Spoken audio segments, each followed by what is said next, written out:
What is going on, guys? It's Bucky and welcome to your 23rd tutorial. And in this tutorial I'm going to be building a simple program, and I'm going to be using the for loop, and I'm just going to be using it to show you guys that it is actually useful outside of just showing you guys examples. So what we're going to be doing is we're going to start with $10,000 and we're going to invest in the stock market, and we're smart enough to earn 1% each day on our money. So at the end of 20 or 30 days, how much money did we make? So, it's a little funner program than what we've been programming before. It's a little cooler, a little break from just basic examples. So, before I get started, I want to mention this. In our formula for calculating interest rate, we need to use a function called power, and that's included in the CMath library. So make sure you include this before you get started in this tutorial. So let's go ahead and get down to it. Now we're going to be calculating interest rates and stuff like that. So we're going to be needing to work with decimal points like 0.01, 0.02 for 2%.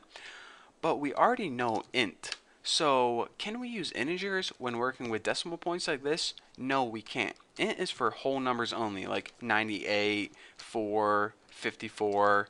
Int is for whole numbers without a decimal place. So in order to use a decimal place, we need to have a new type of variable, and that's called float. Float is basically the data type that allows you to work with decimal places. There are a couple different ones, but this is one of them, one of the most popular ones. So let's go ahead and make a variable called a, and this is going to be the amount we're trying to figure out. How much money did we make?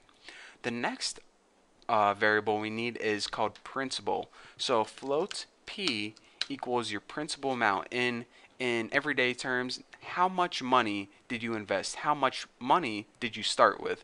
Well, say we just had $10,000 laying around, so let's go ahead and start with that. I wish I had $10,000 around, but hey, we can dream, can't we? So now let's go ahead and say this. Our last variable is rate, so I'm going to set it equal to r, and that's how much interest do you want to earn each day. And let's say we can earn 1% each day, and that's 0.01. If you had 2%, it would be 0.02. Make sure not to put 2 or 1 for this. You need 0.01, and or else it's not going to work. So let's go ahead and use the for loop to run through each day. So what this is going to be doing is looping through each day one by one. 1, 2, 3, 4, 5, 6, 7 days, and each day is going to give us a dollar amount. How much money did we earn that day at 1%?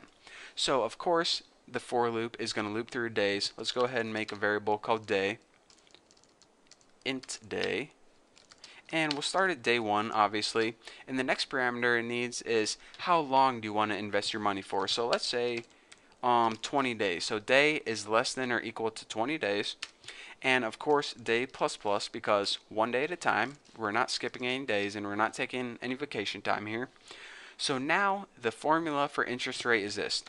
The amount of money that you earned is equal to the principal amount times, and in parentheses put this, actually no, not yet, the principal amount times the power, and this is where you put parentheses, 1 plus the rate, and this is would be, let me go ahead and type this out. I can't talk and tell you guys financial formulas at the same time.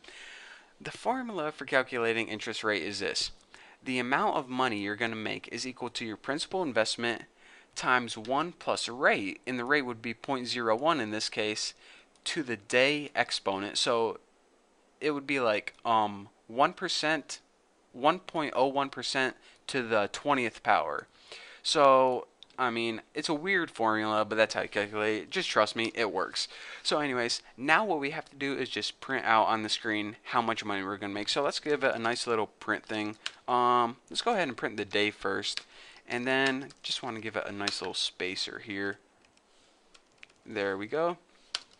And then we go ahead and write A. A is the amount of money that we're making.